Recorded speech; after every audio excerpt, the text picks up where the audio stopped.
Hello my dear students! Welcome back to my YouTube channel. In this video, I will teach you on how to write your chapter 1 of your research paper. So let's go to our intro.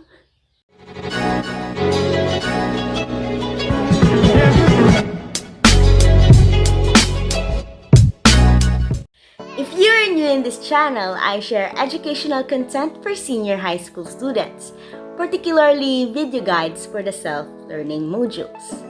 Bigyan niyo po ng suporta ang channel na to sa pamamagitan ng pag-like, pag-comment, pag-share at pag-subscribe sa aking mga videos. Daghang salamat! If ever you bump in this video, baka nahihirapan kayong gumawa ng chapter 1 nyo or inatasan na kayo ng teacher nyo na gumawa ng sarili nyong chapter 1. In here, we will be talking about the guidelines on how to write your background of the study, statement of the problem, scope and limitations, and your significance of the study. I will be also giving an example para hindi kayo masyadong mahirapan sa paggawa niyo ng research or ng chapter 1 nyo. So, let's start and let's go to our slides. Hi everyone! So, today we will be starting to write our chapter 1, and in this video, I will be giving you guidelines on how to write the background of the study, statement of the problem, scope and limitation, and significance of the study. So to start, we have the background of the study. So your background of the study is the part of research provided in the introduction section of the paper. So ito yung pinakaunang part na makikita mo sa research paper mo. In writing, a good background of the study might determine your research questions or topics in a problem and the method being used to solve the issue or the problem.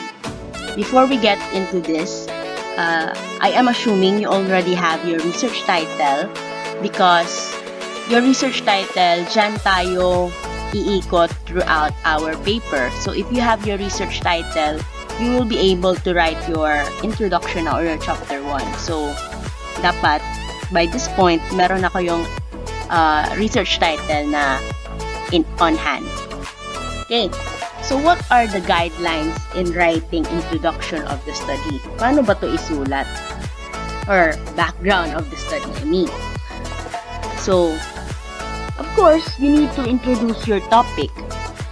That would be the first part. I-introduce mo na siya para magkaroon ng knowledge yung mga readers mo. What is your topic? Create some context and background. So, after introducing, dapat meron kang short background on what your research is or what your topic is all about. And you will also put there your plans on how you would want to carry your research, kung ano ba yung mga plano mong gawin. Then, you will state your rationale, in which you would state your reasons kung bakit ito yung napili mong topic, kung bakit dito mo gusto mag-study. Next, you need to explain why your research is important. You need to explain bakit siya importante. What is the use of this in your beneficiaries or in the society? So here, I will have an example. In here, we have our sample research topic, which is entitled Promoting Disaster Risk and Reduction Awareness through the Simulation of Mindanao Center for Resiliency's Earthquake Evacuation Guide through Interactive Virtual Reality Video using Unity. As you can see in this title, very specific na siya kung ano yung gusto niyang gawin. Gusto niya mag-promote ng disaster risk and reduction awareness. Kung anong gagamitin niyang basihan, which is the evacuation guide made by MCR or Mindanao Center for Resiliency, and kung anong gagamitin niyang interface, which is virtual reality, and the specific application. So, very specific na siya na research title. So in here, kaya ko sinabi kanina na kailangan meron na kayong research title if you want to make your chapter 1 because yan yung pagbabasihan mo sa background of the study mo. So for example, in here, we have promoting disaster risk and reduction. So, because of that, since yan yung unang nandito, siya rin yung una mong i-discuss dito. Diba? So we have disaster risk reduction plans are applied to reduce vulnerabilities, etc., etc. Don't forget to write your citations kung saan yung kinuha kasi to avoid copyright issues. So next, so pagkatapos niya na-discuss yung disaster risk reduction plans, which is the first part in your title, ilalagay mo, yung susunod mo namang ilalagay is yung Mindanao Center for Resiliency. Naglagay ka rin ng, in-introduce mo rin siya dito. Ayan. So, Mindanao Center for Resiliency pala is established last 2014 in MSUIIT to serve as the institute office that will handle matters related to disaster risk and reduction management. So, you will also see here the background of the MCR, kung anong ginagawa nila. So, they are focusing on conducting trainings and seminars and disseminating information through traditional formats like infographics, pamphlets, etc., posters like that. As I mentioned earlier, you will also state your rationale. You will also state why your research is important. So, you will open here. However, barriers such as cost, time, limited resources, such as manpower, limited the extent to which knowledge can be disseminated. So, because of using traditional formats, merong mga limitations yung traditional formats, and that is where your study is going to insert. Meron kang introducing your topic, giving background information about topic. You also have your rationale. You also have your reasons why you want to do your topic, and you want to inform your readers what are your plans to solve your problem or to solve the issue that is present in your study. So here we have our plans. Training individual to real-life disaster requires simulation of real-life situations using controlled settings that would mimic it as closely as possible. Virtual reality allows a user to step through the computer screen into a computer-generated world. So, as you can see, that is the plan of the topic, yung maggagawa ng non-traditional format, which is the virtual reality game for training or simulation of the students for the earthquake evacuation drill. So that is our example for the background of the study. So for the next part, we have our statement of the problem. Your statement of the problem describes an issue currently existing which needs to be addressed. It generates the questions which the research study aims to answer. Statement of the problem is a clear description of the issues. It includes the objectives, issue statement, and the method on how to solve the problem. So, statement of the problem, dito mo ilalagay yung current or existing issue na gusto mong isolve. You will elaborate clearly what are the problems or issue present in the society that you want to solve. So, statement of the problem, we have these guidelines. First, you need to put the problem in context. What do we already know? Describe the precise issue that the research will address. What do we need to know? Show the relevance of the problem. Why do we need to know it? And set the objectives of the research. What will you do to find out? So I will give you an example for the statement of the problem. So here we have our problem statement. After interviewing a building safety officer and conducting surveys to MSUIIT students, the researchers will address the discovered problems. So ito na yung mga na-discovering problema after doing research.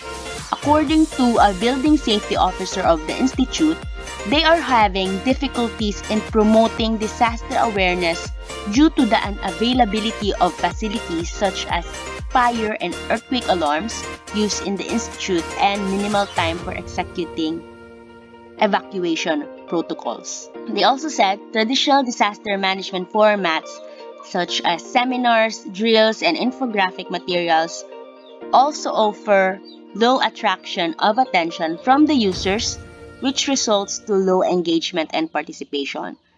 These lapses made the students unfamiliar to the safest paths and points to go through in case of an earthquake.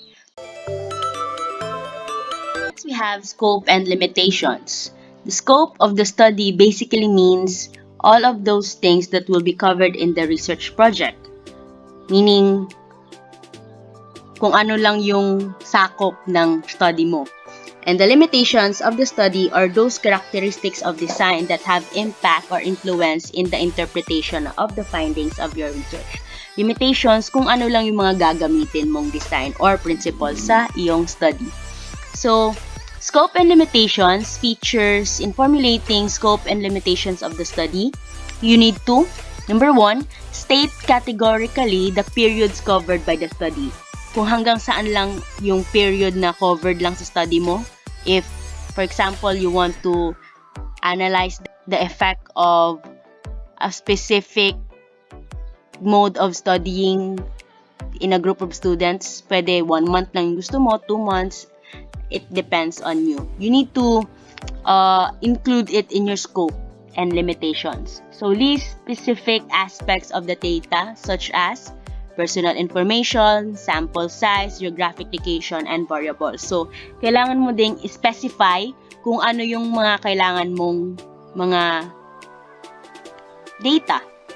So, for example, this study is limited only to MSU-IIT students that has the age 18 to 21, or female lang ba kailangan mo, or you only need 10 persons, etc. So, you need to give the scope and limitations for that. And list the academic theories applied to the data so the reader knows the lens of analysis you are using. You have here, the researchers will gather information from the Mindanao Center of Resiliency regarding the Institute Earthquake Evacuation Plans and Guidelines only. So, you are stating na yung ginagamit mo lang na evacuation plans and guidelines is the one provided by the MCR only. You also giving what kind of design you are using, what kind of methodology you are using, kung anong gagamitin mong settings, which is the School of Computer Building only, so that makita talaga yung scope na ito lang gagamitin naming area, ito lang gagamitin naming place, ito yung methodology na gagamitin namin, and the design. Significance of the study. Significance of the study provides details to the reader on how the study will contribute, such as what study will contribute and who will benefit from it. It also includes the explanation of the importance as well as potential benefits towards the specific beneficiaries of the study. Kung ano yung mako-contribute ng study mo, kung sino yung makikinabang, at kung ano yung makukuha nila sa study mo. That is the significance. So, guidelines in writing the significance of the study, you need to refer to the statement of the problem, kung masosolve niya ba yung kailangan mo sa statement of the problem mo. Kung masosolve niya ba yung issue, kung connected ba sila sa statement of the problem mo. And you need to write it from general to particular, and you need to determine the specific contribution of your study to the society as well as to the individual or your beneficiary. So, for example, here we have our example of our significance of the study. So, this study will be of significant endeavor in disseminating information and promoting awareness to the MSU-IIT against natural disasters, specifically earthquakes, through an immersive experience. So, nilagay niya dito na it will only benefit or it will give more information to the MSU-IIT students regarding the national disaster, specifically earthquake. So, it will help the Mindanao Center for Resiliency for the transmitting of knowledge.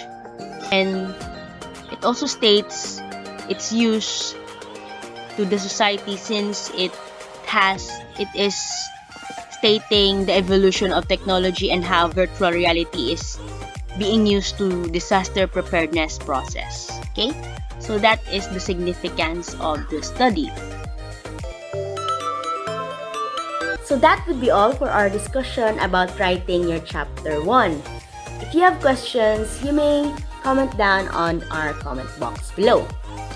And don't worry if merong mga mangyayaring revisions because all research papers really do have revisions. It's important para mas mapaganda pa yung papers nyo. Okay? So that will be all. Thank you for listening and adios and see you soon. Bye!